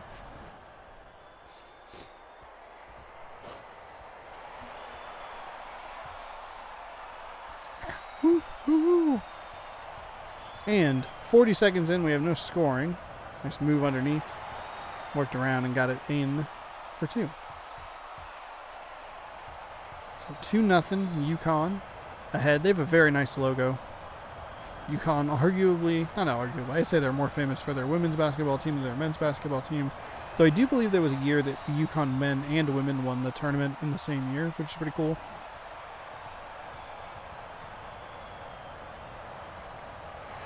Deep three. Nailed it. 5-0 Yukon out to an early lead. New Mexico did take a while to settle down in their first game against Northwestern. They needed some help from Northwestern to have Northwestern continue to miss free throws, which allowed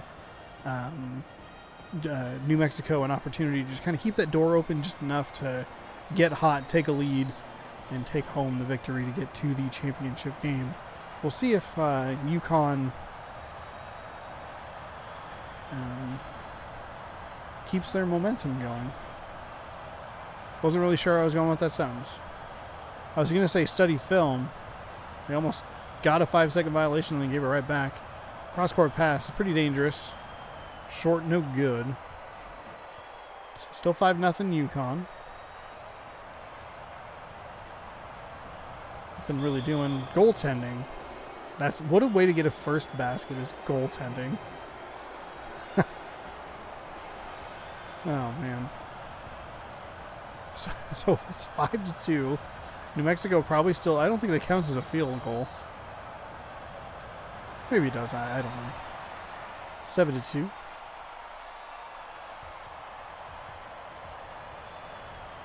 See if both of these... Either of these... Oh, boy. See if either of these teams gets into a bit of a rhythm here. That guy's in a rhythm defensively. 1 for 2 on successful blocks. The other one was a goaltend, but that's okay. Sometimes you got to take a gamble, you know. You figure it's going to the basket anyway. Why not intimidate that Lobo?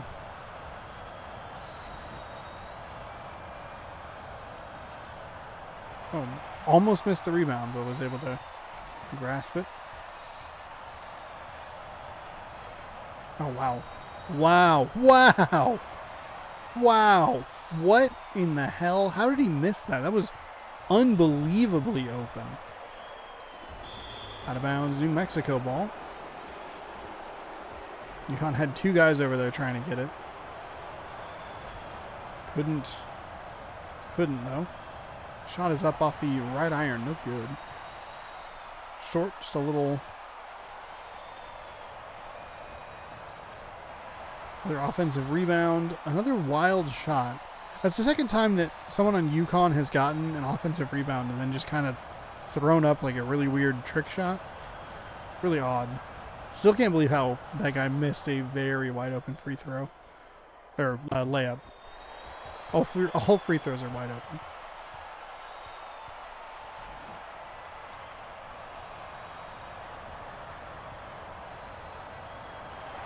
Nice move there. Yukon now up 7, 9-2.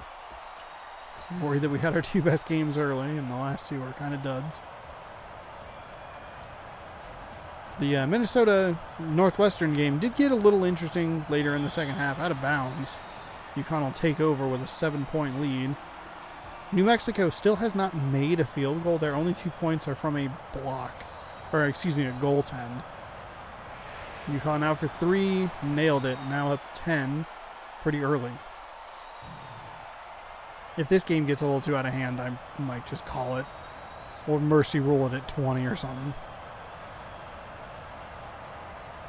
New Mexico is showing no signs of life. There you go. There's your first field goal. Lead down to 8, 12-4.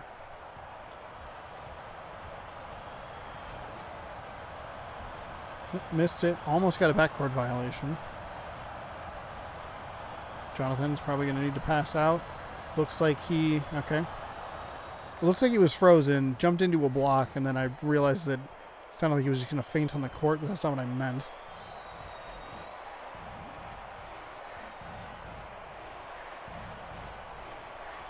Shot up, no good. Off the iron, no good. A little too strong. And there was another ball into the backboard. It was weird. Just don't get it.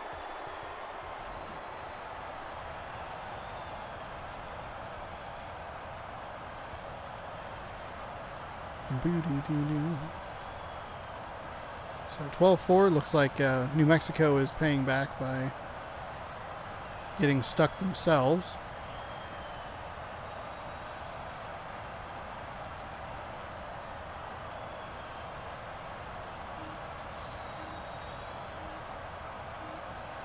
Shot is up, no good. Missed the offensive rebound. There's a pretty clean look at it, too. Got a guy coming on the right. Spin move. Another wily shot. Doesn't go down. Front end of the two shots is no good, so 12-4. Kind of holding here at this score. It's been kind of sloppy, and free throws apparently are going to be an issue with this. This is interesting. I'm curious to see how this plays out throughout the course of the Mascot tournament, if this continues to be a problem. Because the free throws have been very bad in these brief 4 or 3 and a quarter games. That's an open 3. Kind of a mess down below, but somebody figured it out. They got it. 12-6 now.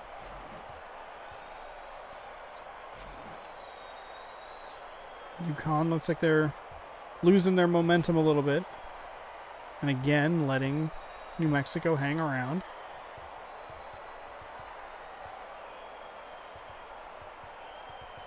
What?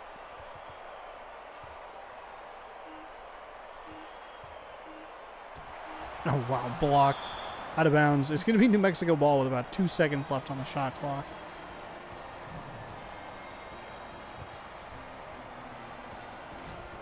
God. That hit both of them. Like, did that in surround sound. 2 seconds left on the shot clock. They're going to have to... Oh, no. Wow. Shot clock violation. And that was a really weird series of events. It went off the UConn Husky knee, and then that counted the second down. Nice shot from the wing there. 15-6. Lead back out to 9.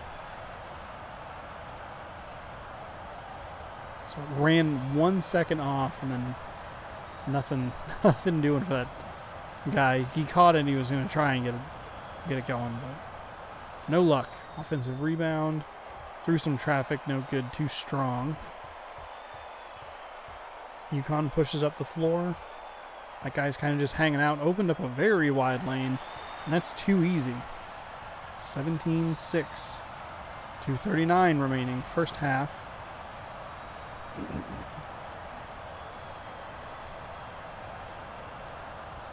New Mexico does respond. So down to a 9-point game. And back up to 11. 19-8. Another really easy basket for, what's it called? UConn, who strips the ball away. Got a guy on the left. The defender was kind of just stuck there. He flinched just enough to give the UConn offensive player enough room to work around him and go off the glass and in. 21-8 now. Quickly falling apart for a New Mexico team who frankly has not looked great in either game and was really gifted a win by Northwestern. That feels like one of those games that's like this team didn't necessarily win. The other team, Northwestern in this case, just went cold and fell apart and made mistakes to, allow New Mexico opportunities. Now, granted, New Mexico took advantage of those opportunities and really did, make sure that they gave themselves a chance. But the game probably should have been 8 to 9 point lead. Had an 8 to 9 point lead early in the first half. But just wasn't.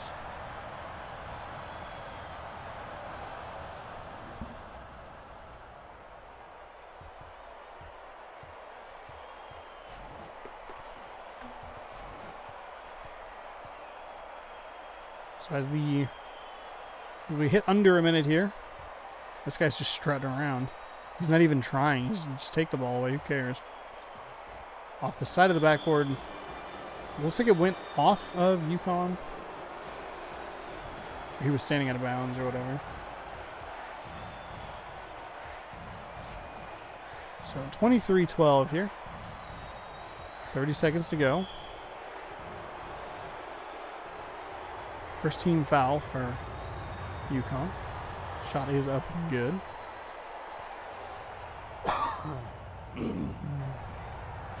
Second shot is up and good as well.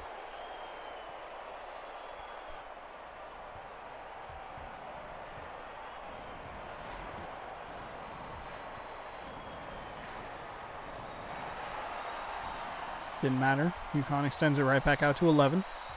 Pretty easily, too.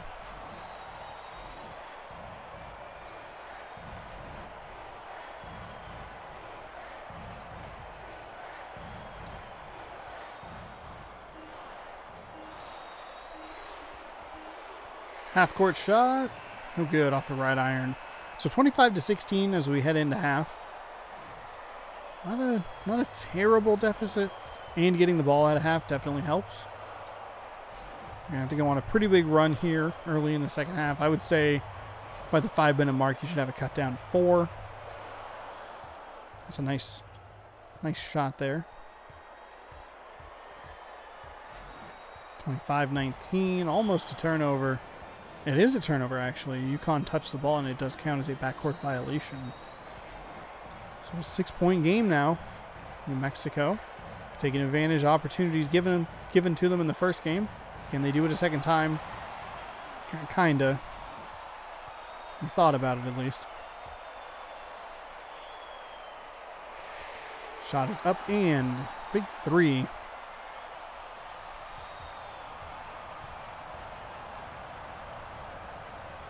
Puts it back at a 9-point game. 28-19.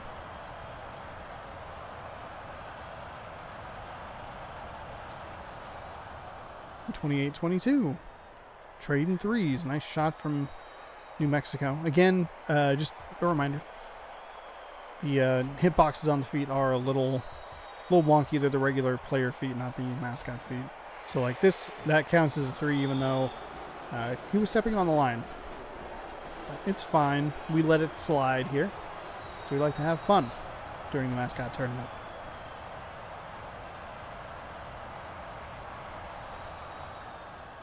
(28-24) now. UConn now only up 4. It's a 2-possession game. I said 4 by the 5-minute mark. They did it by the 8:30 mark. 3 for Jonathan is up and good. So UConn now up 7. They're hot from 3, and you feel like New Mexico just needs to just hang in there a little bit. That stuff like that definitely helps. Kind of a weird ticky-tack foul there, but ooh, gotta take advantage of it.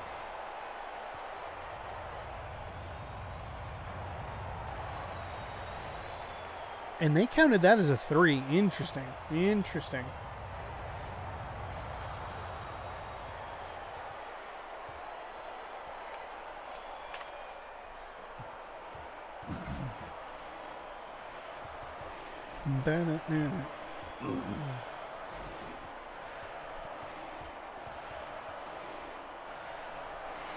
Three for UConn, no good. This is what New Mexico needs. A couple missed threes, all of a sudden you can make it down, take it down to a 2-point game. Another block, key defensive block there. Did end up going down for 2, but not as easy as point blank 2. 31-27. UConn really liking that 3. I'll bang that one home, though. 34-27. At this point, I'm worried that UConn's going to either win specifically because of the 3 or give New Mexico the opportunity because they can't put enough of them down. Nice jam inside. Right back up to 9, just like that, too. It was a 4-point game. 2 possessions later for UConn. It's a 9-point game.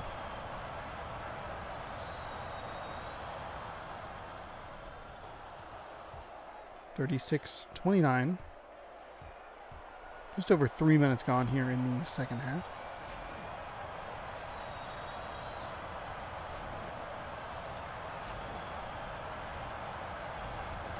Oh, wow. What a jam.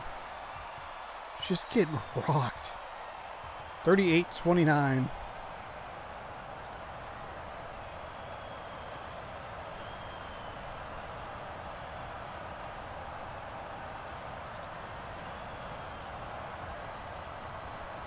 Pardon me. 38-31.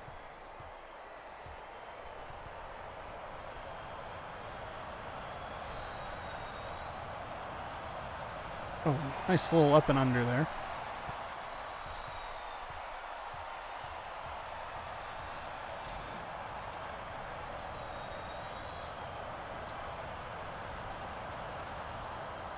And a nice friendly roll on the New Mexico side.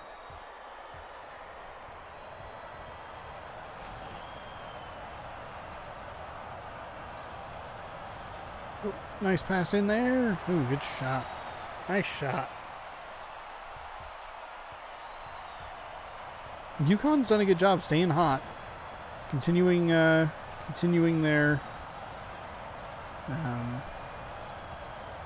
what do you call it? Streak? I don't know. Just doing a good job of making sure that they are maintaining their lead. They let New Mexico have a taste, but then very quickly was able to blow the lead back out to where it was.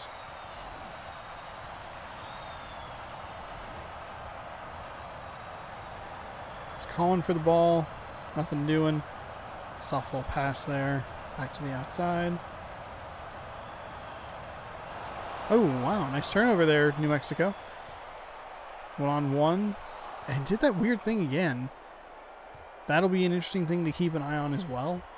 The players look like they're in good position, and then they just move out of the way in a very weird manner that doesn't make a whole lot of sense. That's okay, though. 35-40, or 44-35. Pardon me. 9-point game.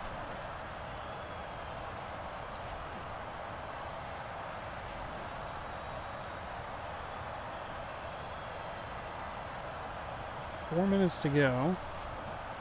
UConn almost turned it over with a 5-second violation, but moved at the last moment. UConn working back up the floor. It's going to be a defensive foul. 2 shots coming at the line. And it looks like that early lead UConn built is going to be enough to weather the New Mexico rally. Now up 11. UConn's been in control for this entire game.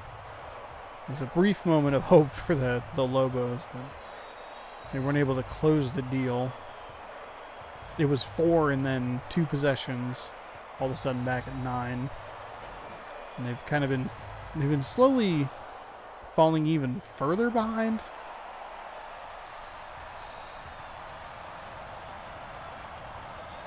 They were trading it like 9-7, 9-7. Now it's 11-9. Jamming home, bring it to 13 with under 3.5 to go. New Mexico has not been able to stop UConn on the defensive end. Even when I was worried that the UConn was going to start to go cold from 3, they haven't. They actually changed and started shooting inside. Still knocked down a couple threes even after that, just for fun.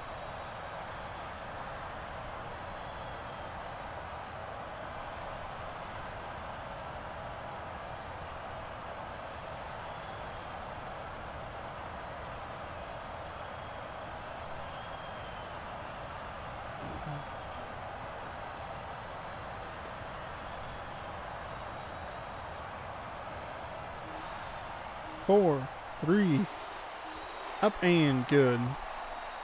13 points, 2.5 to go. Granted, not over yet, but obviously does not look good for the New Mexico Lobos, and that certainly does not help. Out of bounds, UConn ball. Up 50-37.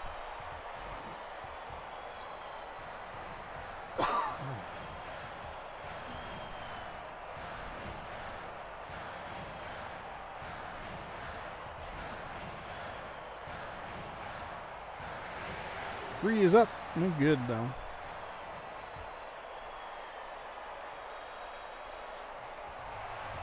It was not a bad look there.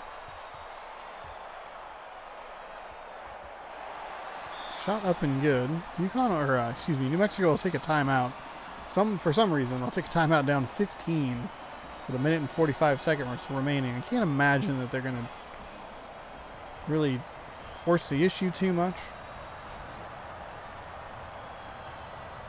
You got to hit a 3. You need to hit a 3 quickly. That was about as good as I was going to get, honestly. That was their opportunity. That's a 3 from UConn. They'll show them how it's done. Lead all the way up to 18 now. This one is all said and done. UConn is your Hypestream champion. Just waiting for the clocks to hit 0. Under a minute to go here. Remember, you can fill out your bracket at the website right there. So long as it's before March 1st at 4 p.m. Pacific. If you're working on it and you're like, man, it's 3:58, I need to get over there. If you tell me in the chat, I can extend you. But once that first game tips, those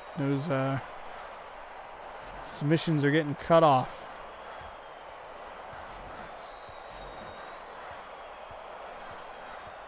Tipping off Sunday at 4.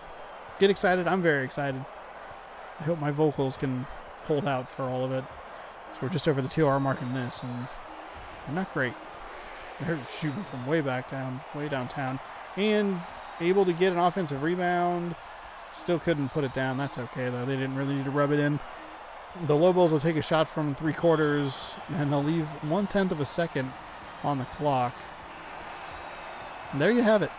New Mexico loses to your champion, the UConn Huskies, by a final score of 55-37. So there you go. Hopefully you enjoyed that. Makes me very excited for the tournament for real. We'll see who wins. Again, just as a reminder, as I want to make sure that I get to a Mascot game. We'll look at this. Stanford and Washington State. The dates of the tournament are March 1st, 4 p.m. Pacific. March 6th at 6:30-ish. March 7th at 4. March 8th at 4. March 14th and 15th, both of those are at 4. March 27th at about 6:30 as well. And March 28th at 4 o'clock. All those times are Pacific. And yeah, looking forward to it. It's going to be a lot of fun. Hopefully you'll come hang out and enjoy some Mascot basketball. But thank you for watching this. I appreciate it. Hopefully you enjoyed. If you enjoyed and you're watching this on YouTube, you can hit that subscribe button. You can hit that bell. If you missed any of the parts of the tournament, they'll be up on Saturdays and Sundays throughout the month of March. There you go. Hopefully you enjoy it. If you like it, come on over to twitch.tv/OnosaurusRex, where I stream all the stuff live. And it's a good time. You can hang out and watch it live. Watch the excitement happen and not know the end results, or be able to skip ahead and then be like, I got all the predictions right. And I'm like, I don't know if you did. I don't know. Anyway, thank you so much for watching. We'll see you next time. Different day with something different. It doesn't matter. I have an outro for that, but I just never use it. Bye.